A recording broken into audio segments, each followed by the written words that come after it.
Welcome back to Conflicts of Interest. This is episode 610. I'm the host of the show, Kyle Anzalone. Unfortunately, no good news for y'all today. The only little bit of good news I have is that there's less bad news than usual to get through on today's show. So, a little bit of a shorter episode for y'all this Friday. Just be sure that you share the show, hosted at the Libertarian Institute, and repost it on the blog at antiwar.com, YouTube, Rumble, or Odysee for the video version of the show. And of course, it's anywhere you can listen to audio podcasts. Best way to follow me is on Twitter at KyleAnzalone_. I post all the shows that I put out, as well as all the articles I write and anything else I think is very important news. Let's get into it today. First up here from Dave DeCamp, antiwar.com, June 6th. U.S. test fires 2 unarmed Minutemen III nuclear ICBMs. This week, the U.S. test fired 2 unarmed Minutemen III intercontinental ballistic missiles, or ICBMs, which are designed to carry nuclear payloads and are a part of the U.S. nuclear triad. The U.S. test comes amid soaring tensions between the U.S. and Russia over the proxy war in Ukraine. The U.S. Air Force insisted that the two tests had nothing to do with current world events, although the U.S. previously canceled ICBM tests due to tensions with Russia. According to Defense News, the tests were conducted on June 4th and 6th.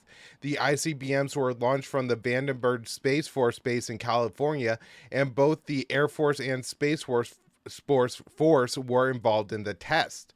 The missiles' re-entry vehicles, the top part of the ICBMs that would be armed with nuclear warheads in the event of a nuclear strike, traveled about 4,200 miles to the Reagan Ballistic Missile Defense Test Site, which is located on the Kwajalein Atoll in the Marshall Islands. The ICBM launches came a few weeks after Russia conducted drills simulating the use of strategic nuclear weapons, which came in direct response to a provocative rhetoric from Western officials. Russia pointed specifically to talks about NATO troops deploying to Ukraine. Despite Russia's warnings, France could soon announce it's sending troops to Ukraine to train Ukrainian forces. The U.S. also took a huge escalatory step in Ukraine proxy war last week by letting Ukraine target Russian territory with U.S. weapons. And I also like to mention we are running a really important article today at antiwar.com. It's reprinted from the great Tom's Dispatch website. That's Tom Englehart's website. And it's by William Astori, who we run quite often at antiwar.com, not only from Tom's Dispatch, but also other things that he writes, and we reprint his blog. And he points out that really two legs of the nuclear triad, the bombers and particularly the ICBMs, are completely unneeded. And in the case of the ICBMs, they actually create more of a risk of nuclear war than they actually help to prevent one or help the U.S. in its strategic abilities. So I think that's pretty significant. I recommend checking out that article again on the front page in the viewpoint section today. All right, next up here, this one again from Dave DeCamp, June 6th. In D-Day speech, Biden celebrates deaths of Russian soldiers in Ukraine, which is kind of a wild thing to celebrate during a World War II speech, but here we go. President Biden celebrated the deaths of Russian soldiers during a speech in Normandy, France, commemorating the 80th anniversary of D-Day. Biden said, "They've suffered tremendous losses. Russia, the numbers are staggering. 350,000 Russian troops dead or wounded. Nearly 1 million people have left Russia because they no longer see a future in Russia. The real number of dead or wounded troops in Ukraine war is unclear since neither side shares information about casualties, but it's likely that Ukraine has suffered more casualties since the conflict is largely an artillery war and Ukrainian forces have been significantly outgunned. And this is throughout the whole conflict. Additionally, I think last summer's failed counteroffensive for Ukraine probably really increased the number of dead and severely wounded Ukrainian soldiers very, very steadily, where Russians were in entrenched defensive positions, and so they probably have far, far lower losses. All right. Russian officials were not invited to the D-Day commemoration, despite the Soviet Union being an ally of the U.S. and France during World War II and suffering tens of millions of deaths. Biden used the event to rally support for NATO's proxy war in Ukraine and slammed Russian President Vladimir Putin as a, quote, tyrant. We know this is what Biden said. We know the dark forces that these heroes fought against 80 years ago, they never fade. Here in Europe, we see one stark example. Ukraine has been invaded by a tyrant bent on domination. Biden also declared NATO was the greatest military alliance in the history of the world. I can't even say that without laughing. And framed the proxy war in Ukraine as a battle for democracy, despite Ukrainian President Zelensky's canceling elections and remaining in power after his term ended. Biden continued on in his speech, let us be the generation that when history is written about our time in 10, 20, 30, 50, 80 years from now, it will be said when the moment came, we met the moment, we stood strong, our alliances were made stronger, and we saved democracy in our time as well. And I think this is really important, and I've talked about this in the past on the show, how Washington really views World War II in a religious way. It's almost like a parable, and they try to fit everything else that's happening anywhere in the world into that same story, right? So every villain is Vladimir Putin, and every good guy is the allies from World War II. Now, never mind that they've really created a fictional narrative about World War II for themselves, where it's the US, UK, and France who all team together and take down the Germans and the Japanese, and never mind what the Soviets did, even though they did most of the work, and how the Western treatment of the Jews prior to the Holocaust and things like that really could have differentiated the suffering of the Jews during World War II, right? There's a lot of places in the run up to World War II where the West could have taken different steps that really would have made the situation better for everyone on the planet, and at least avoided some of the warfare and certainly some of the suffering of the Jewish people. But those decisions were not met, and all that again is all to the side point, because the way we're talking about World War II and the way World War II is talked about in today's conversation is always around this idea of, this is our religion. And again, we fit every single war into this. So whether it's Iraq, Syria, Libya, Saddam Hussein, Bashar al-Assad, Muammar Gaddafi, Hamas, these are all equivalent to the Nazis. These are all Hitler. They all want to eradicate people. They're genocidal. And then again, we're the allies. We're going in. We're just doing what we have to do to defeat the Nazis. We're liberating the people. I think the Germans today would be happy that they're not living under the legacy of Hitler's government or anything like that, right? And so that's the point that we try to make over and over again, is that we're basically going to turn Iraq, Syria, Libya into Germany today, when in fact we are just going around the world picking targets almost at random, oftentimes not getting in on the right side of these wars. We are, there's a lot of gray in these wars. Everybody's wearing a black hat. There's no good guys. And yet we're picking somebody who oftentimes isn't the greatest enemy and taking that side out, causing a lot of destabilization, and then creating a bigger mess for the people than was started. But never mind that. And of course, Biden, I think, probably looks in the mirror every day and sees FDR looking back at him. And that's the way, he's approaching the world. And so, just like in World War II, we had a war in Europe and a war in Asia going on. Biden keeps provoking the Chinese as well and the North Koreans as well. We'll get into more of that next. And, this is all just really concerning and disturbing that this is the way that they see themselves in such a crazy positive light, when of course a lot of it just doesn't reflect the reality of the situation whatsoever. All right, on to the escalations in the Asia Pacific. U.S. bombers drop live munitions in threat to North Korea. I wrote this one on June 6th at the Libertarian Institute. So two U.S. B-1B strategic bombers dropped live munitions on the Korean Peninsula in a show of force in Pyongyang. Tensions in the region have ratcheted up during the Biden administration as the president has taken a hardline approach towards North Korea. The American B-1Bs and two South Korean fighter jets dropped live GBU-38 500-pound joint direct attack munitions on test targets in South Korea.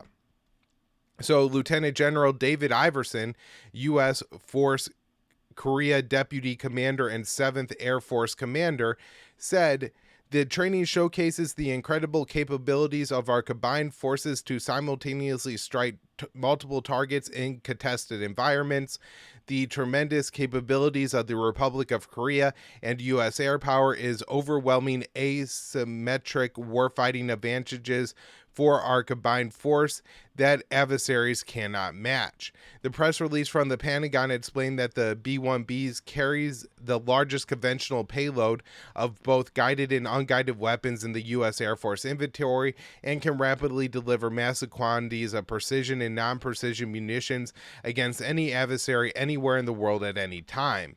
In addition to the live test bombing, the U.S. and South Korean Air Forces conducted yet another round of joint war games. The Defense Department press release added that the U.S. Marine Corps F-35Bs and U.S. Air Force F-16s and KC-135 Stratotankers and South Korean F-35As and KF-16s for air-to-air training over the western region of South Korea. The provocative drills come as the relationship between the U.S.-backed Seoul and Pyongyang continue in a downward spiral. After former President Donald Trump's negotiations with Supreme Leader Kim Jong-un failed, Biden adopted a far more aggressive policy towards North Korea, effectively rejecting diplomacy while carrying out a flurry of exercises with the South. The result has been a massive escalation of military activity on both sides of the DMZ. North Korea has conducted a record number of weapon tests in recent years, including tests of its ICBMs, while the U.S. and South Korea have engaged in historic war games. Communications between North and South Korea have also broken down since Biden took power, and some de-escalation agreements between the two sides have been outright abandoned. So bad news there. Now let's get into what's happening in Gaza. This one from Dave DeCamp, June 6th, antiwar.com. U.S. provided bombs used in Israeli strikes on UN school in central Gaza. So this is what we talked about in the last episode of the show. At the time, the death count was 29, and that was expected to rise because there were seriously wounded and injured people, and that death count now sits at 40. So Israel used U.S.-provided bombs in a strike on a UN-run school in central Gaza that was sheltering thousands of displaced Palestinians, according to analysts from CNN. The school in the Nusret camp was targeted early Thursday morning, and at least 40 Palestinians were killed, including 14 children and 9 women, according to Palestinian officials and hospital workers. According to the New Arab, some of the children who were killed arrived at the Al-Aqsa Martyrs Hospital in pieces. Israel took credit for the attack and claimed it targeted Hamas and Palestinian Islamic Jihad fighters, but all offered no evidence for that assertion. Palestinians sheltering at the school strongly rejected the Israeli claim. They're saying that they're targeting fighters. What fighters? We don't have any weapons. We came here for safety with nothing but our tents, the clothes on our backs. A Palestinian who lost her father and 2 brothers in the strike told Middle East Eye. She added that her family sought shelter at the school just days earlier after heavy Israeli bombing near the refugee camp where they lived. Israel has significantly escalated its operations in central Gaza this week. According to CNN's analysis, Israel used at least 2 U.S.-made GBU-39 small-diameter bombs to hit the school. I believe those are 250 pounds each. Debris of the U.S.-made bombs was spotted in a video recorded by journalists working for CNN on the scene. When asked if Israel used U.S.-provided weapons in the massacre, State Department spokesperson Matthew Miller said that was a question for the Israeli government. The GBU-39 is a small-diameter bomb which weighs 250 pounds and was also used in the May 26 Israeli bombing of a tent camp for displaced Palestinians in western Rafah. That strike killed 45 Palestinians, including many women and children. The U.S. claims it wants Israel to minimize civilian casualties in Gaza, but neither the massacre will impact U.S. military support. According to CNN, Miller said the attack on the UN school does not cross Biden's red line. He additionally said that it was Hamas's fault that Israel was targeting civilians. He actually said that Israel was targeting civilians, of course, all with the U.S. weapons we're giving them, and the White House doesn't have a problem with that. All right, everybody. Next story I have up here is quite dark. I really can't censor this one too much, so just a heads up that the nature of this topic is really gruesome. So, New York Times reports Israel sexually tortures Palestinian prisoners. The New York Times reports a 3 month investigation by the New York Times based on interviews with former detainees and with Israeli military officers, doctors, and soldiers who served at the site. The visit to the base and the data about the released detainees provided by the military found that those 1,200 Palestinian civilians have been held at the Seed Tamin in demeaning conditions without the ability to plead their case to a judge for up to 45 days. Detainees are also denied access to lawyers for up to 90 days, and their location is withheld from rights groups as well as the International Committee for the Red Cross, in what some legal experts say is a contravention of international law. 8 former detainees, all of whom the military confirmed were held at the site and who spoke on the record, variously said they had been punched, kicked, and beaten with batons, rifle butts, and a handheld metal detector while in custody. One said his ribs had been broken after he was kneed in the chest, and second detainee said his ribs broke after he was kicked and beaten with the butt of a rifle, an assault that a third detainee said he witnessed. 7 said they had been forced to wear only a diaper while being interrogated. 3 said they had received electrical shots during their interrogations wearing nothing but a diaper. Mr. Bakar said he was then brought to a separate room where he was questioned. So that's one of the detainees. Most of these allegations were echoed in interviews conducted by officials from UNRWA, the main UN aid agency for Palestinians, an institution that Israel says has been infiltrated by Hamas, a charge the agency denies. And this is really lazy and disgusting reporting here by the New York Times to just say that it's a charge that Hamas denies. It's a charge that Israel hasn't provided evidence for, and an independent UN investigation headed by a former French foreign minister determined there was no evidence for that claim whatsoever. And not only was there no evidence, Israel didn't even present them with evidence. So Israel can't even provide the evidence for that claim. So to say it's a charge that UNRWA denies is completely ridiculous. It's a charge that Israel cannot in any way prove. So the agency conducted interviews that's UNRWA, with hundreds of returning detainees who reported widespread abuse at the prison and said other Israeli detention facilities, including beatings and the use of electric probes. An Israeli soldier who served at the site said that fellow soldiers had regularly boasted of beating detainees and saw signs that several people had been subject to such treatment. Speaking on condition of anonymity to avoid prosecution, he said the detainee had been taken for treatment at the site's makeshift field hospital with a bone that had been broken during his detention, while another was briefly taken out of sight and returned bleeding around his rib cage. The soldier said that one person had died at the Seed Tamin from trauma to his chest, though it was unclear whether his injury was sustained before or after reaching the base. So this now is, again, a part of the New York Times article. This is the case of one particular man, Mr. Bakar, and the interrogation that he went through. And this is the part that's a little bit more graphic than I typically like to get on the show. So the interrogators accused him of Hamas membership and showed him photographs of militants to see if they could identify him. They also asked him about the whereabouts of hostages, as well as senior Hamas leaders who lived near his family home. When Mr. Bakar denied any connection to the group or knowledge of the pictured men, he was beaten, he said. Mr. Al-Hamali, a senior nurse, said a female officer who ordered 2 soldiers to lift him up and press his rectum against a metal stick that was fixed to the ground. Mr. Al-Hamali said that the stick penetrated his rectum for roughly 5 seconds and caused him to bleed with unbearable pain. A leaked draft of the UNRWA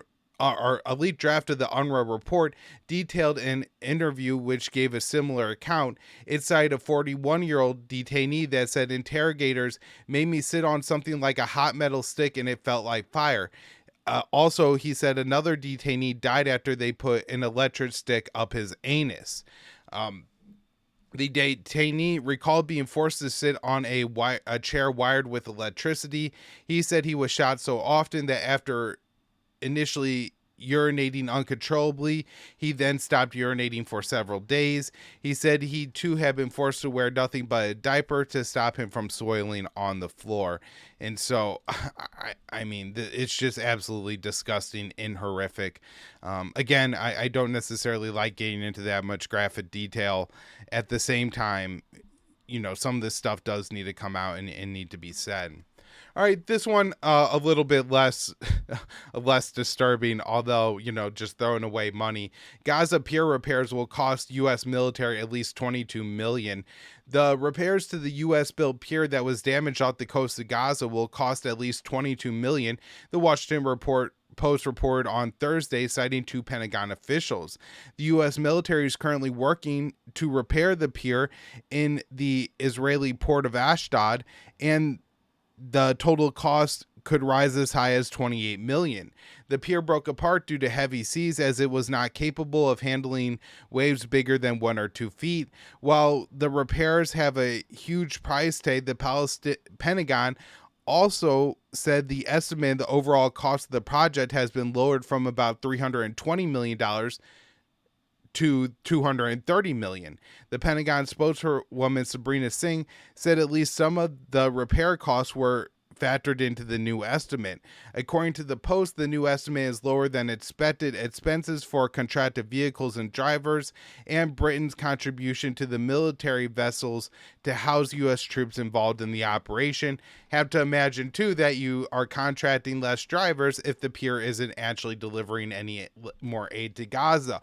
Also, like to point out here that the Pentagon is touting this as a huge victory, that we revised the spending down from $320 million to $230 million, as if they've reduced $90 million from the cost of this project, when, however, the reality is this was originally supposed to cost $180 million, and then it ballooned up to $320 million. So the idea that they're going to pretend that they're saving money because they only spent $250 million on this pier rather than $300 million is just absolutely stupid and absurd. It's absurd, and it's extremely Orwellian. This is exactly what they were doing at the Ministry of Truth in 1984.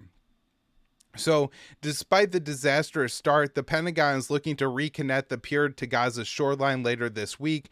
For the brief time it was operating, barely any trucks enter Gaza through the pier, and Israel's starvation blockade on Gaza has been tightened since Israel recaptured the Rafah border crossing on May 7th.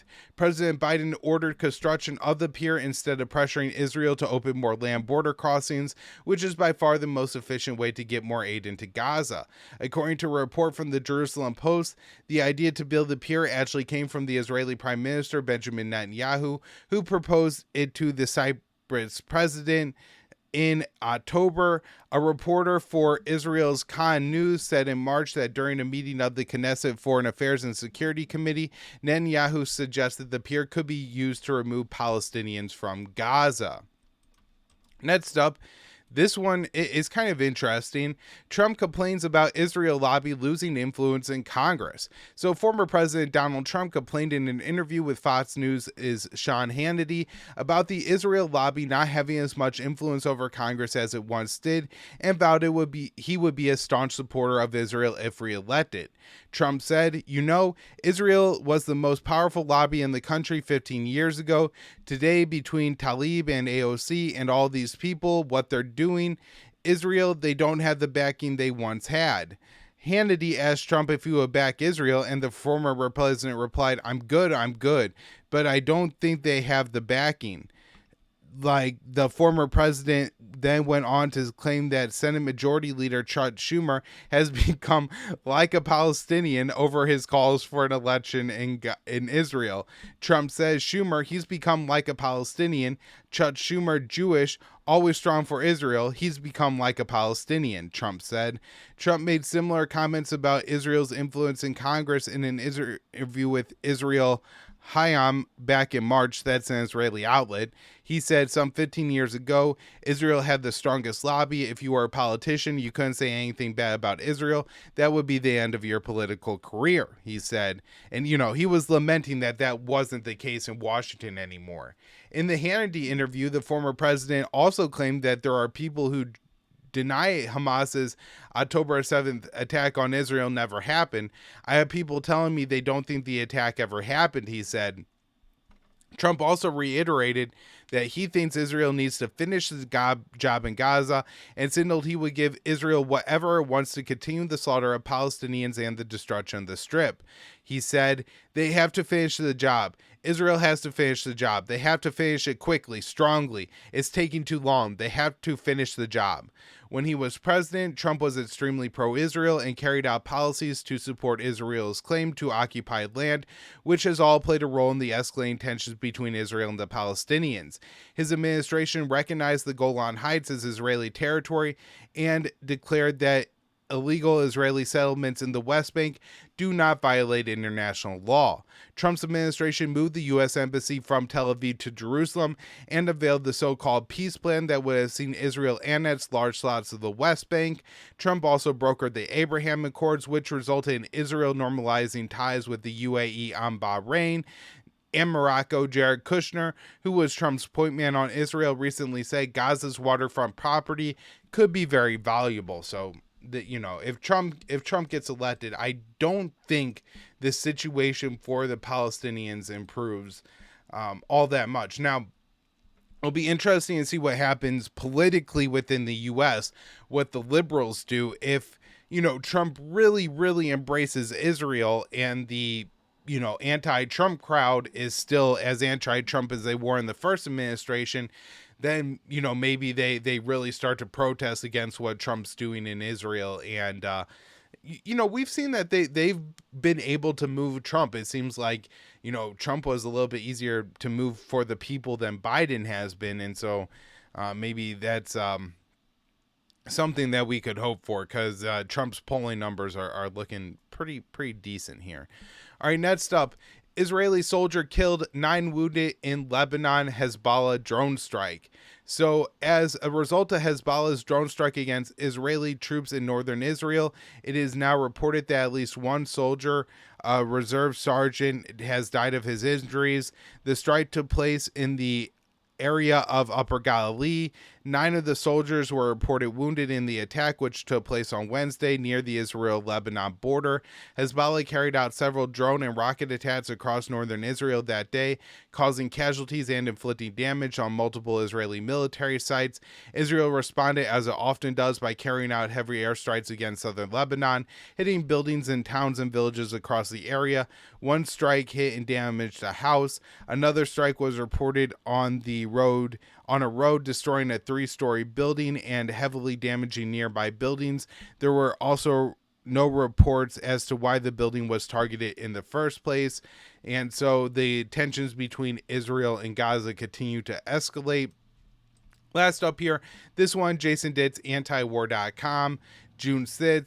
Iran rejects allegations in latest IAEA resolution. So in a vote of 20-2 to 12, the 12 are abstentions, the International Atomic Energy Association, the IAEA, passed a new resolution demanding Iran resume total cooperation within the JCPOA nuclear deal of 2015 and to readmit inspectors. The resolution was worded similarly to one pushed previously by the E3, that's the France, Germany, and Britain, and rests on the idea that Iran poses a significant proliferation threat.